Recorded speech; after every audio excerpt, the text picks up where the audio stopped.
Okay, call hello, Yahweh Bashim Yahushai, Bashim Ruchach Kodash. Double honors to the elders and apostles of Great Millstone of Rule Well. I am not a member, however, I've entered into their labors. Peace and blessings to the sincere brothers and sisters doing this wherever you are, whatever your lot may be. I usually say back at you with a quick one, but this one is a quick one indeed. But of course, Spirit dictates. All right. With that being said, I was thinking on some scriptures this morning and thinking about the earth as it is and the way of life, how we're living under these curses, and how we are. Let me focus that. How the world is run, right, because of who's in charge of it. And what I came up with, it's all vain. Everything is vanity. Everybody has put stock into things of this world, the money of this world, the pleasures of this world. And before I begin, I do want to say that this is with balance. If you are able to put yourself in a better situation within the confines of the law, then do it. You'd be a fool not to.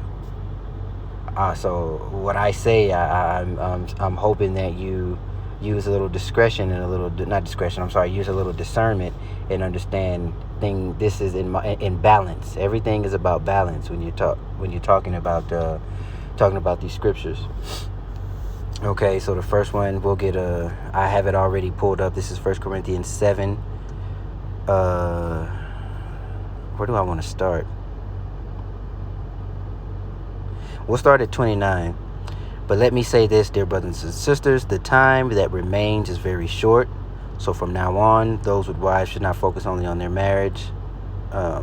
Those who weep, who rejoice, or buy things should not be absorbed by their weeping or their joy or their possessions. Those who use the things of this world should not become attached to them. For this world, as we know it, will soon pass away, and that is in the NLT. Okay, in the KJV, it talks about the fashion of this world passes away. And I say that because of the time that we're nearing. There's going to be a huge change economically, right? Spiritually, mentally. Everything is going to be changed. Things are going to get shaken up. And especially with the, coming up on the implementation of the MOTB, everything that comes with it, Jacob's trouble, the wars and the rumors of wars, the riots, all the things that are prophesied in Second Esdras, in the book of Second Esdras.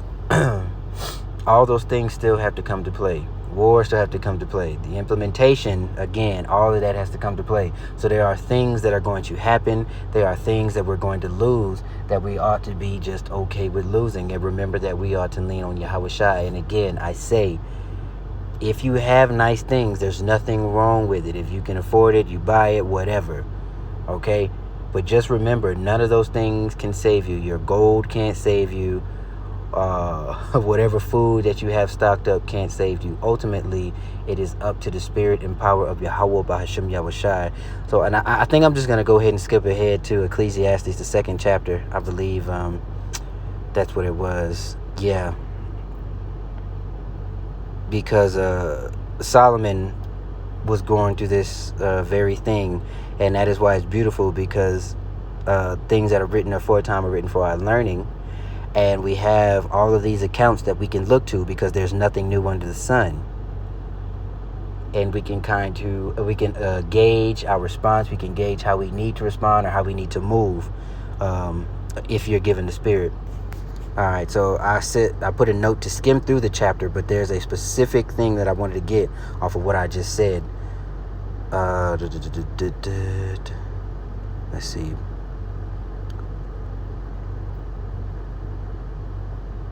Some people work wisely, knowledge is skill. Where are we at? 24, Ecclesiastes 2 and 24. So I decided there's nothing better than to enjoy food and drink and to find satisfaction in work. Then I realized that these pleasures are from, here it is, these pleasures are from the hand of Yahweh. So anything that you get, good or bad, is from the hand of the Lord. And we ought to be grateful in both. If there is something that happens, roughly paraphrase, be patient when you're transferred to a low estate. Okay? And if there's something that good that happens, accept it, be happy, give praise, and don't be consumed by it. Because again, just like that, we can lose everything. And at this point, all of the things that we see here today will be lost. Moving on to a better glory. Verse 25, for who can eat or enjoy anything apart from him?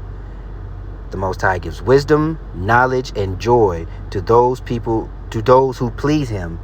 So your main focus should not be your things, should not be your money, should not be especially your woman. You're supposed to take care of your woman, again, in balance. But meeting her every whim is a daunting task that just cannot be fulfilled. It's almost like trying to fulfill all the laws. And you see, we couldn't do that, which is why we're in a position we are in as a nation. Okay? But if the sinner becomes wealthy, God takes the wealth away and gives it to those who please him. So, at the end of the day, that is where we ought to be leaning towards Yahweh Bashim Yahushua, Psalms 119 and 37. And I'll just keep it in the NLT. You can look it up in the KJV. You see where I'm going. And we'll go straight to the point. Verse 37. Turn my eye from worthless things and give me life through your word. Reassure me of your promise made to those who fear you. Help me abandon my shameful ways, for your regulations are good. Your laws are good. The way you told us to live is good. Everything that you created, at the end of it, you said it is good. So we ought to be sighing and crying, preaching and teaching against this devil, this asshole who wants to flip everything on his head and thinks that he can do it better. He wants to create his own paradise, his own salvation. And with him doing that comes great turmoil, because those of us who truly believe understand we can't bow to this low life. So and I'm preaching to self as always, be prepared to lose. Enjoy what you have now. Enjoy the time with your family. But understand that very soon the fashion of this world will pass away, but we are on to a greater glory. And the Lord said that he will repay us double for everything. Or 100 over. I'm sorry, he said that. I believe that's in the book of Matthew. And I got Zechariah 9 and 12, because we ought to be prisoners of hope. But before I go to Romans 7 and 22, because here's the fight that we got, I want to get those who gave up wives, I'll give them 100-fold. Dang it, how does it word it?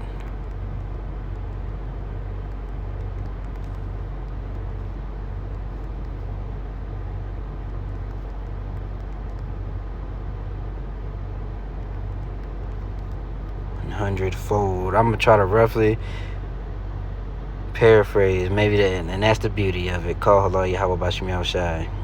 Okay, so 19 and 29. Right? Because there's 10. Let me see what 19 and 29 says.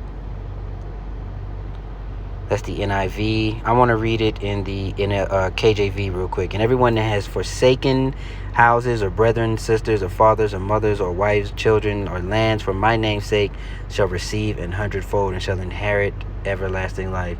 So, I mean, do you believe that? You really ought to sit and meditate on if you believe that. Do you truly believe? Fast if you need to. Do what you got to do.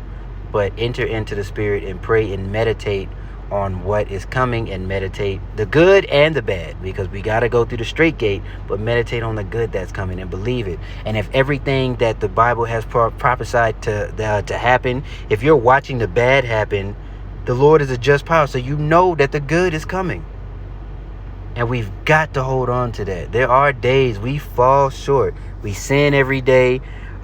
We fall victim to being in the flesh. I do. It's tough. And sometimes you get in that spirit like Solomon was in Ecclesiastes, like, what's the point of it? What is it? So I'll close out on Romans 7 and verse 20, because that's a perfect one to hit on, especially about fighting the flesh. And we'll go straight to the point in the KJV. For the good that I would, not the evil would not that I do. We'll start at 20, because I think that's what I said.